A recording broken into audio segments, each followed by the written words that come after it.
Tu es le roi éternel. Tu es le roi tout suffisant. Tu n'as pas de commencement et tu n'auras jamais de fin. C'est pourquoi on t'appelle éternel. Seigneur, merci pour ces instants que tu nous donnes. Nous te prions, Seigneur, de bénir ta parole sur nos lèvres et de la bénir dans le cœur de tes enfants. Reçois honneur et gloire à tout jamais, au nom de Jésus. Amen. Shalom, shalom. Si nous pouvons ouvrir nos Bibles dans 1 Samuel 1.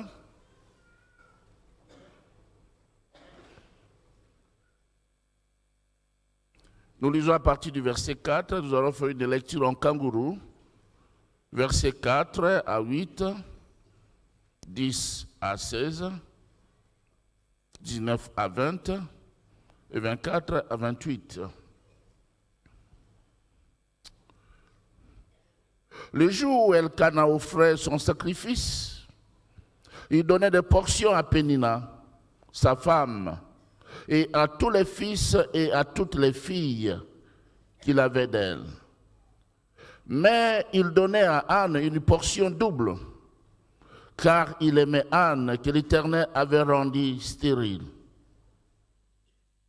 Sa rivale lui prodiguait des mortifications pour la porter à sérité de ce que l'Éternel l'avait rendue stérile. Et toutes les années, il en était ainsi. Chaque fois qu'Anne montait à la maison de l'Éternel, Pénina la mortifiait de la même manière. Alors elle pleurait et ne mangeait point. Elkana, son mari, lui disait, « Anne, pourquoi pleures-tu, ne manges-tu pas? Pourquoi ton cœur est-il attristé? Est-ce que je ne vaux pas pour toi mieux que du fils ?» Versets 10 à 16. Et l'amertume dans l'âme, elle priait l'Éternel et versa des larmes. Elle pria l'Éternel et versa des larmes.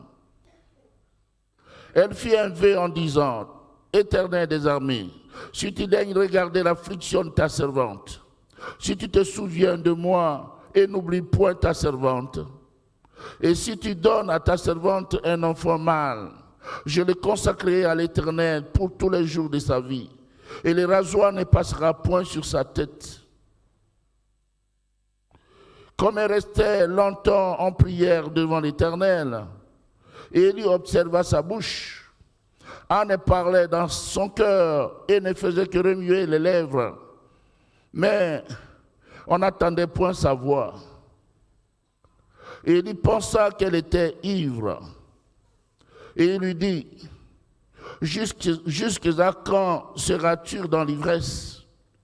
Fais passer ton vin. » Anne répondit, « Non, mon Seigneur, je suis une femme qui souffre en son cœur. Et je ne bus ni vin, ni boisson enivrante, mais je répandais mon âme devant l'Éternel. Ne prends pas ta servante pour une femme pervertie, car c'est l'excès de ma douleur et de mon chagrin qui m'a fait parler jusqu'à présent. » Versets 19 à 20. Et ils se levèrent de bon matin et après s'être prosternés devant l'Éternel, ils sont retournés et revinrent dans leur maison à Rama. Elkana connut Anne, sa femme, et l'Éternel se souvint d'elle.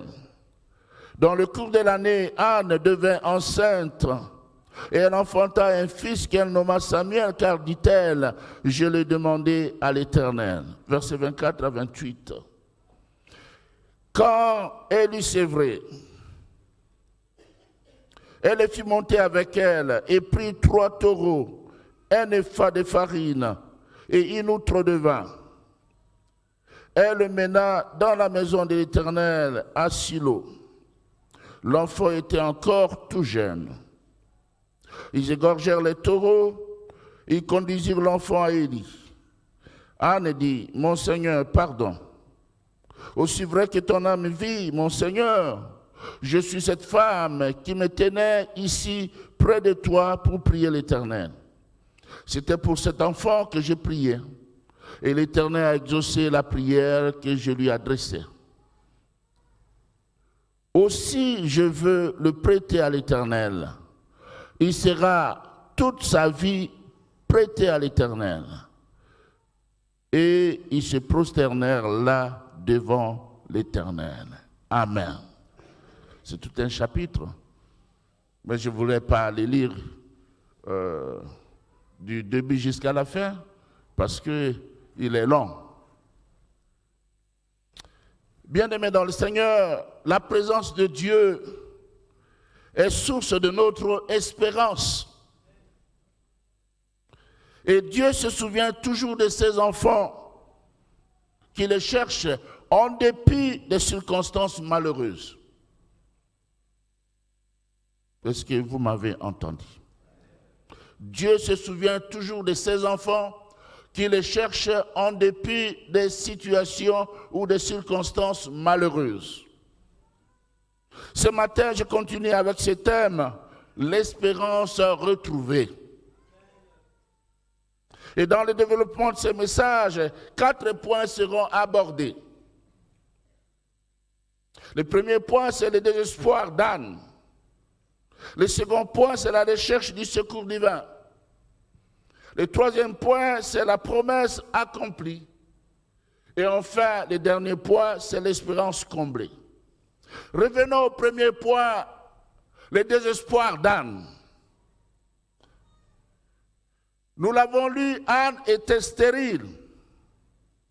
Mais cette stérilité n'était pas le fruit du hasard. La Bible nous dit que c'est l'Éternel qui l'avait rendue stérile. Cela est dit au verset 5. C'est l'Éternel qui l'avait rendue stérile. Ce n'était pas le diable. Car très souvent, lorsqu'il y a des choses comme ça, on voit le diable ou le péché. Ce n'était pas non plus la conséquence du péché. Le verset 5, il nous dit quoi? Je n'entends pas. C'est l'Éternel qui l'avait rendu stérile.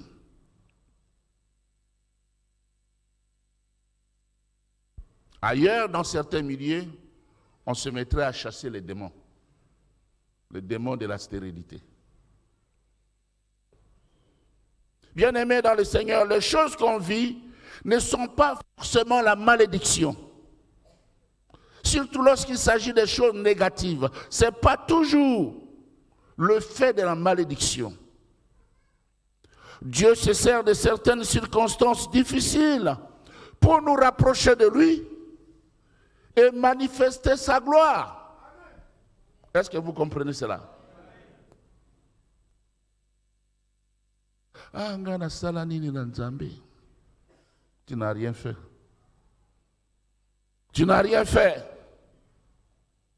Dieu se sert de certaines circonstances difficiles pour nous rapprocher de lui et manifester sa gloire. Souvenez-vous de cet aveugle de naissance. Cet aveugle de naissance. Dans Jean 9, versets 1 à 3, qu'est-ce que la Bible nous dit là? Jésus vit en passant un homme aveugle de naissance. Ses disciples lui firent cette question. Rabbi, qui a péché cet homme ou ses parents pour qu'il soit aveugle? Qui a péché? Cet homme ou ses parents pour qu'il soit aveugle?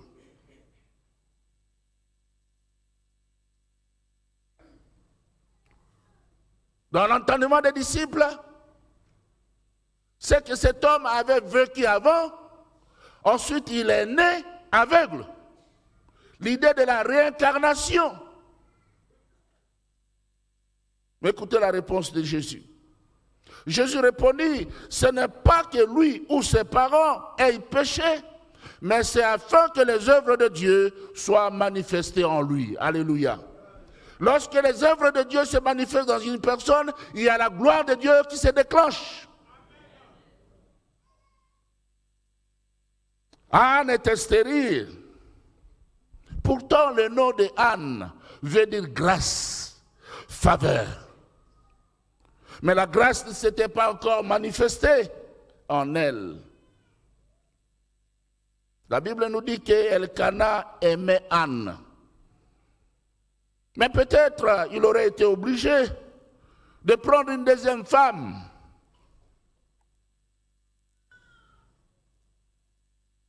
À cette époque, c'était normal d'avoir plusieurs femmes. Est-ce que cela existe encore à notre époque? Oui. Peut-être Elkana a dû subir la pression de ses amis ou la pression familiale et aurait presque été contraint par son environnement d'épouser une seconde femme.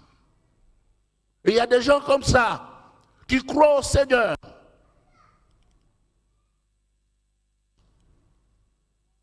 Mais parce qu'ils n'ont pas d'enfants avec leurs femmes, ils ne sont pas patients. Et ils subissent la pression des amis, la pression de la famille. Toi, tu vas mourir comme ça? Tu ne vas rien laisser ici au monde?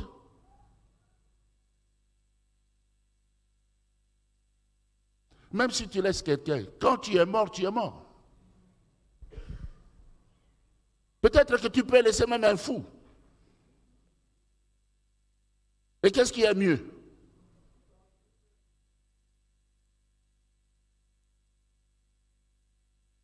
La Bible nous dit tout concourt au bien de ceux qui aiment Dieu.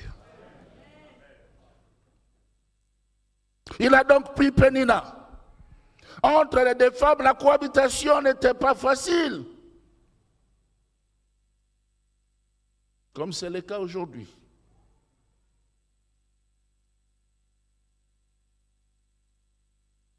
Et l'histoire de Rachel et Léa le démontre. Et vous pouvez lire cela dans Genèse 30, 14, 16. Pénina vient Anne. Pourquoi? Parce que même si elle n'avait pas d'enfant, Elkana l'aimait et lui accordait une double portion. Ainsi, Pénina se moquait ouvertement d'Anne. Elle la mortifiait. Anne, de son côté, était fatiguée, désespérée de constater qu'après plusieurs années, elle n'avait toujours rien. Désespérée. Et il y a des gens qui sont désespérés. Peut-être pas à cause d'un enfant, mais à cause d'autres situations. On est envahi par le désespoir. Tout est noir devant vous. Désespéré. Qu'est-ce que tu fais dans le désespoir, mon frère, ma soeur? Tu es désespéré. Tu as des gros diplômes.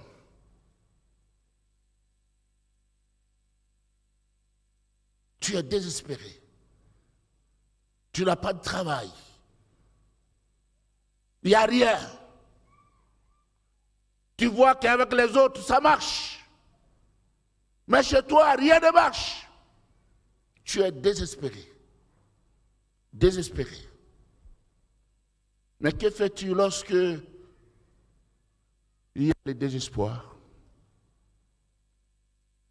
Anne décida de chercher le secours divin, le secours de l'Éternel.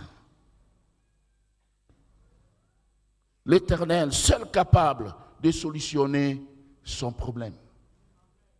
Il y a des problèmes que des hommes peuvent solutionner. Il y a des problèmes que toi-même tu peux solutionner. Mais il y a des problèmes que seul Dieu peut solutionner. Lorsque tu es troublé par des puissances du mal, personne ne pourra chasser cela. Personne. Le médecin ne peut pas ouvrir quelque part dans ton corps et chasser un démon. Personne. Je dis personne, seul Dieu. Parce que lorsque nous chassons même les démons, nous les chassons au nom de qui? De Jésus. C'est Dieu qui les fait. Il y a des situations que Dieu seul est capable de faire. Et lorsqu'on est fatigué, désespéré, il faut s'abandonner entre les mains du Seigneur. Que les enfants nous enseignent. Quelquefois un enfant, un père peut taper sur l'enfant ou la maman, l'enfant pleure, mais aussitôt l'enfant revient, se jette vers qui? La maman ou le papa. Et pourtant c'est le papa qui l'a frappé. Est-ce que le papa chasse l'enfant? Non, il prend l'enfant. Il berce l'enfant. Il dit, chérie, c'est fini, c'est fini. On fait la paix maintenant, c'est fini. Et puis l'enfant... Et puis il se calme. Quelquefois c'est pareil avec notre Dieu. Quand on se méconduit, quand Dieu veut qu'on marche selon sa parole, il nous frappe. Mais nous n'avons pas à nous révolter, à nous irriter, à nous rebeller contre lui. Nous devons revenir à lui, nous jeter à ses pieds. Ainsi, il fraye un chemin, il ouvre une porte. Alléluia. Que nous puissions comprendre ces choses élémentaires. Anne décida de chercher le secours de l'Éternel, le seul capable de solutionner son problème. Cela me conduit au second point, la recherche du secours divin. Vous savez, la situation d'Anne l'incitait à s'irriter contre l'Éternel. Il y a des situations qui nous poussent à nous révolter.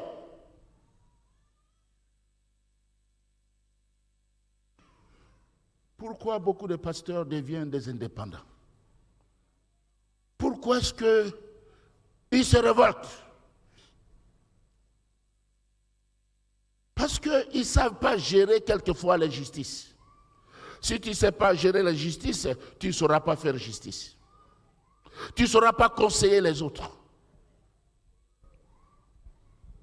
Mais si tu gères cela, tu te confies au Seigneur, le Seigneur seul va t'aider. Tu vas triompher. Ceux qui te combattent vont s'arrêter. Parce que tu ne pries pas un morceau de bois, tu pries le Dieu éternel. Tu fais justice à ses enfants.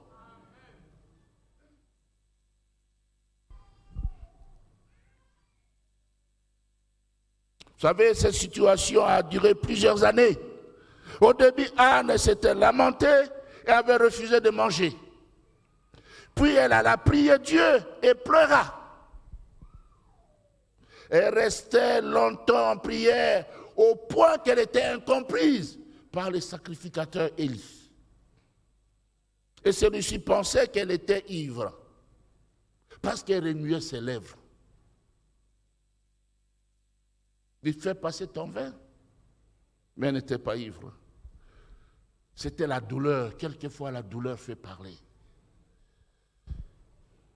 Chers frères et sœurs, quand on passe du temps avec Dieu, nos problèmes cèdent la place aux solutions. Est-ce que vous m'entendez?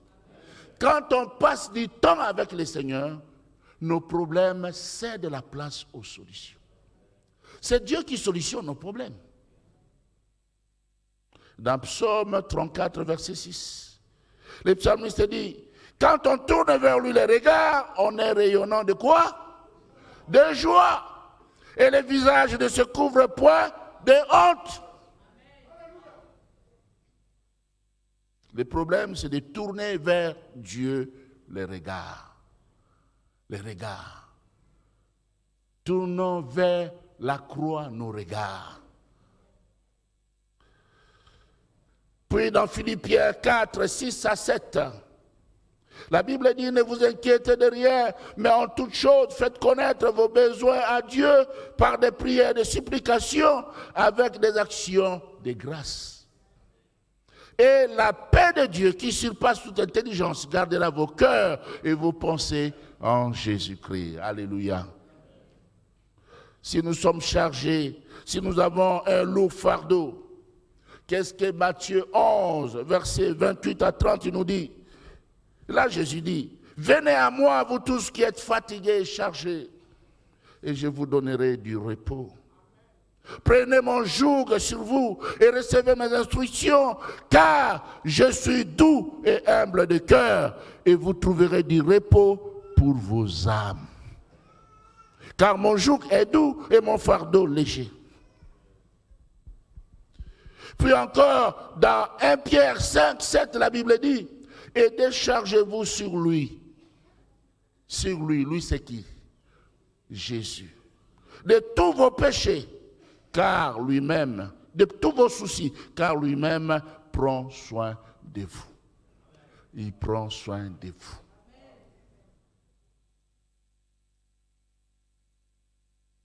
Il prend soin de vous. Déchargez-vous. Lorsqu'un enfant est malade, l'enfant s'étire. Quelquefois, sans dire aux parents, la maman place sa main et sent que l'enfant est chaud. Il se dit, l'enfant fait de la fièvre. L'enfant n'a rien dit. Mais c'est les parents qui prennent soin de l'enfant. Alléluia. Et ils lui donnent un médicament. Exactement ce que Dieu fait avec ses enfants. C'est facile. Cela me conduit à parler du troisième point, la promesse accomplie. Bien-aimé, en priant, Anne fait la promesse à Dieu. Au verset 11, il est écrit ce qui suit. Elle fit un vœu en disant, « Éternel des armées, si tu daignes regarder l'affliction de ta servante, et si tu te souviens de moi et n'oublie pas ta servante, et si tu donnes à ta servante un enfant mâle, je le consacrerai à l'Éternel pour tous les jours de sa vie, et le rasoir ne passera point sur sa tête. » Après ce vœu, la Bible nous dit, ils se levèrent de bon matin, et après s'être prosternés devant l'Éternel, ils s'en retournèrent et revinrent dans leur maison à Rama. Elkana connut Anne, sa femme, et l'Éternel se souvint d'elle. Alléluia.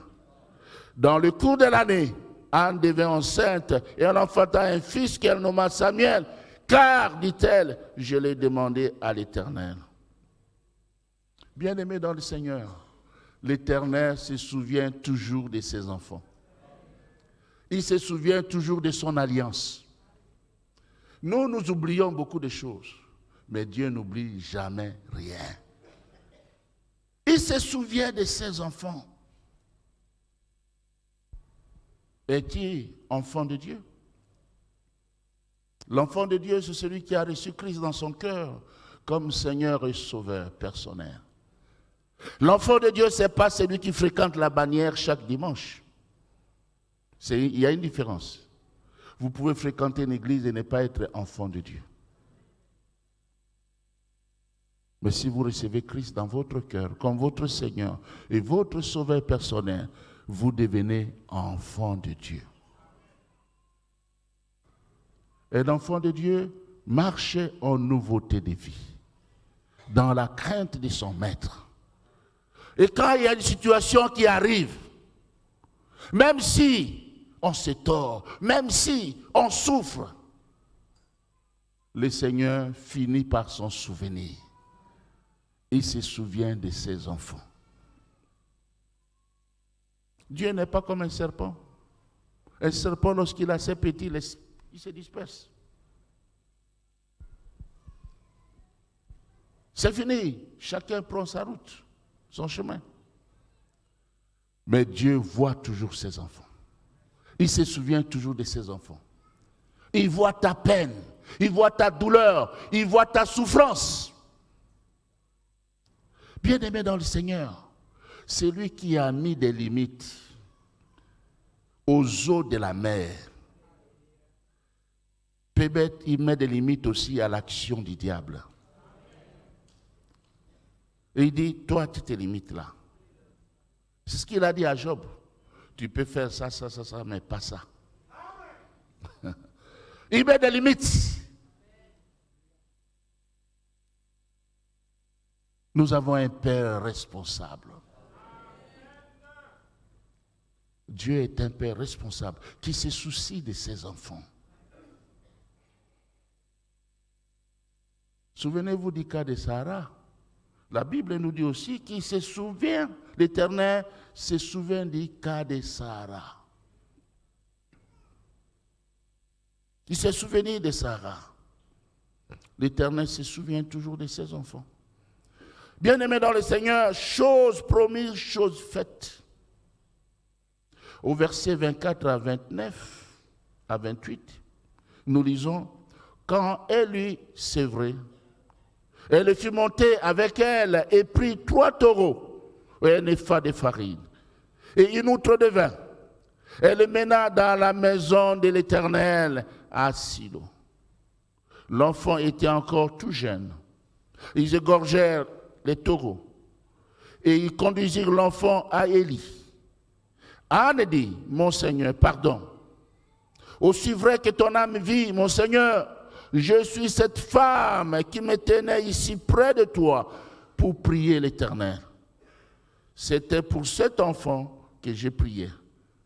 Et l'Éternel a exaucé la prière que je lui adressais. Alléluia. L'Éternel exauce toujours les prières.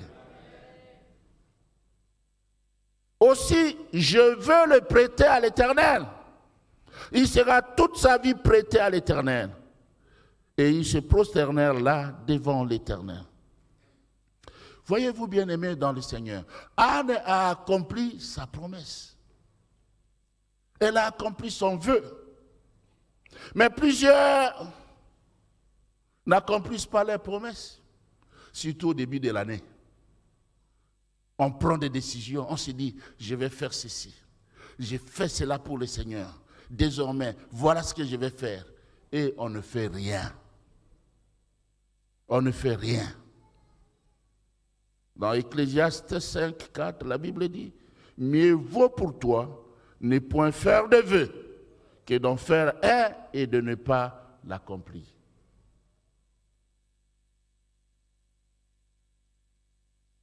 Cela me conduit à parler du dernier point, l'espérance comblée.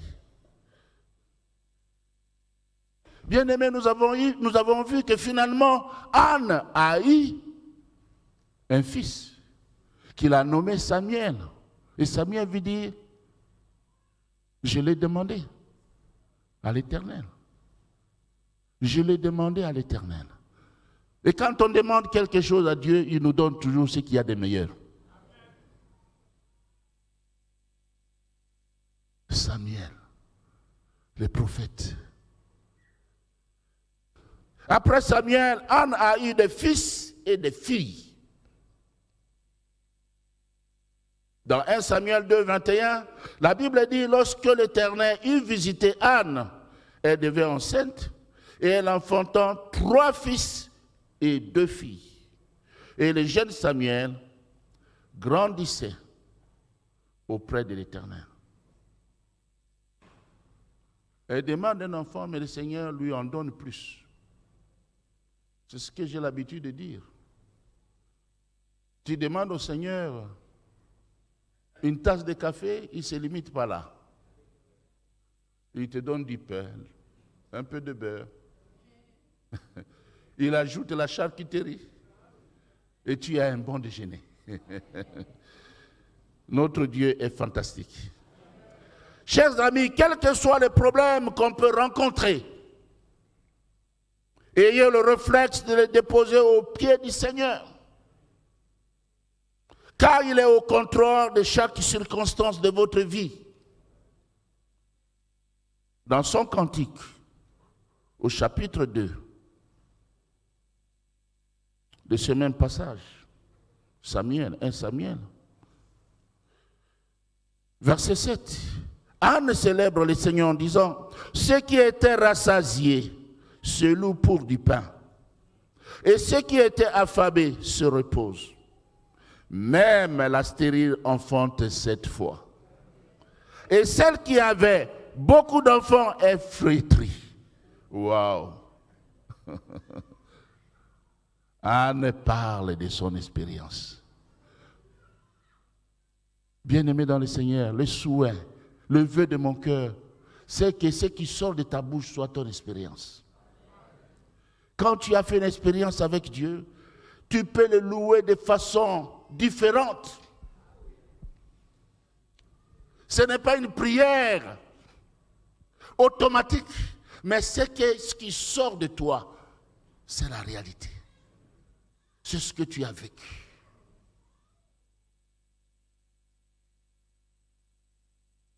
Bien-aimés, pour terminer, je vais vous dire ce matin, n'abandonnez pas si tôt.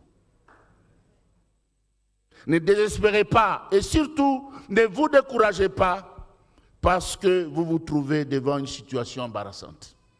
Tenez fort. Allez jusqu'au bout avec le Seigneur. Persévérez. Lorsqu'une porte se ferme, croyez-moi, Dieu va ouvrir une autre. Mais souvent ou parfois, nous regardons si longtemps, avec regret, cette porte qui se ferme. À tel point que nous ne voyons pas celle qui s'ouvre devant nous. L'espérance d'Anne fut retrouvée et comblée par sa persévérance à rechercher la face de Dieu. Par sa persévérance à rechercher la face de Dieu. Le Seigneur veut te combler. Le Seigneur veut que tu retrouves ton espérance et que tu sois comblé. Mais que Anne nous enseigne ce matin. Les situations difficiles peuvent nous arriver. Les vents peuvent souffler fort. Mais ne nous éloignons pas de notre Seigneur. Il est la pierre angulaire solidement posée à Sion. Quiconque s'appuie sur lui n'a pas hâte de fuir. Appuyez-vous sur le Seigneur. Vous serez comblés de bonheur. Amen. Nous allons prier.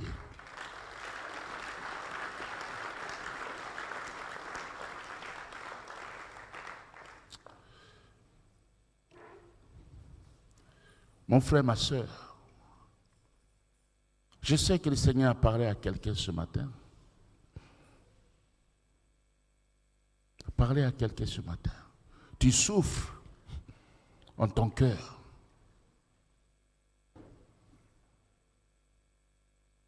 Tu te poses 1000 questions. Tu n'as pas de réponse. Et quelquefois, tu te révoltes. Tu t'irrites. Ce matin, le Seigneur t'a parlé. Il peut ouvrir cette autre porte qui est fermée.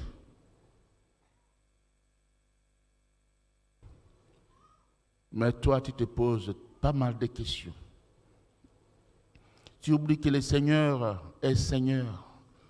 Ses pensées sont au-dessus de nos pensées, sont loin de nos pensées. Et ce qu'il fait, c'est pour nous rapprocher de lui et pour faire éclater sa gloire. Frère, sœur, veux-tu qu'on prie pour toi? Oui. Si tu veux qu'on prie pour toi, là où tu es, tu peux lever ta main et nous allons prier pour toi. Nous allons prier pour toi. Merci pour ces mains levées. J'ai dit qu'il est question d'être enfant de Dieu. Peut-être que tu n'es pas enfant de Dieu. Tu viens à l'église, mais Jésus n'est pas dans ton cœur. Un beau jour, une sœur m'a amené son fiancé. Elle est venue me présenter son fiancé. Et j'ai posé la question à ce fiancé-là. Si il avait reçu Jésus-Christ dans son cœur, le fiancé a dit non, non. Je ne sais pas ce que c'est recevoir Jésus dans son cœur. Et je l'ai aidé à recevoir le Seigneur. Ce jour-là, il a reçu le Seigneur. Mon frère, ma soeur,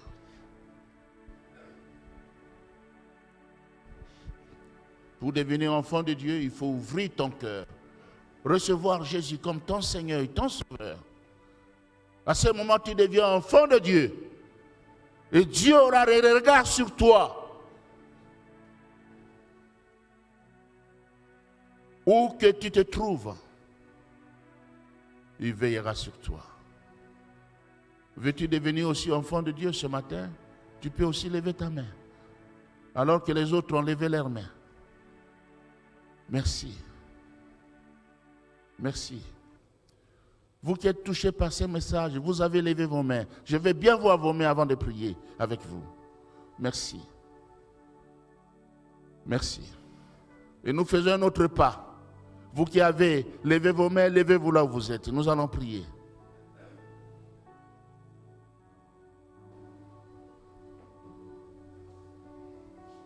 Gloire au Seigneur. Gloire à Jésus. Gloire à Jésus.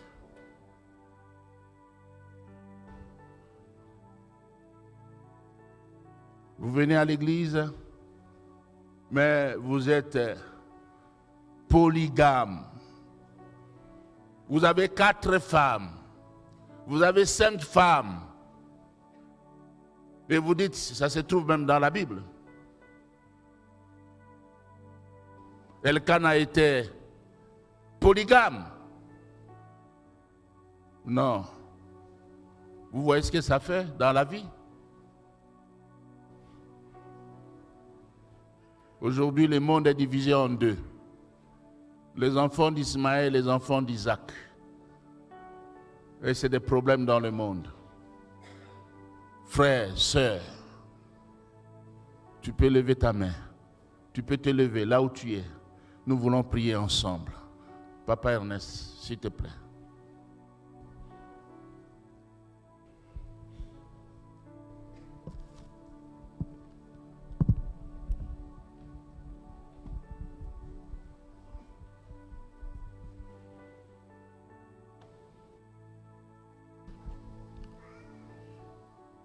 Précieux Père Céleste, oui, ta parole a retenti dans nos cœurs. Tu envoies ta parole non pas pour nous condamner.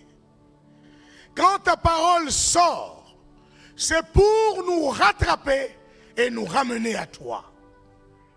C'est pour nous encore une belle occasion ce matin, Seigneur, de nous rapprocher de toi. Car c'est en toi qu'il y a la vie et la vie éternelle. Merci pour ces bien-aimés qui ont décidé ce matin de te donner leur cœur, afin que tu règnes et que ta vie soit visible. Parce que Seigneur, ceux qui t'appartiennent ne sont jamais confondus. Et ce matin, Anne a parlé à nous tous pour ne pas défaillir et fixer nos regards sur les rémunérateurs et les consommateurs de notre foi, Jésus-Christ. Merci parce que tu nous tiens la main ce matin et nous savons qu'avec toi, l'espérance est assuré et palpable.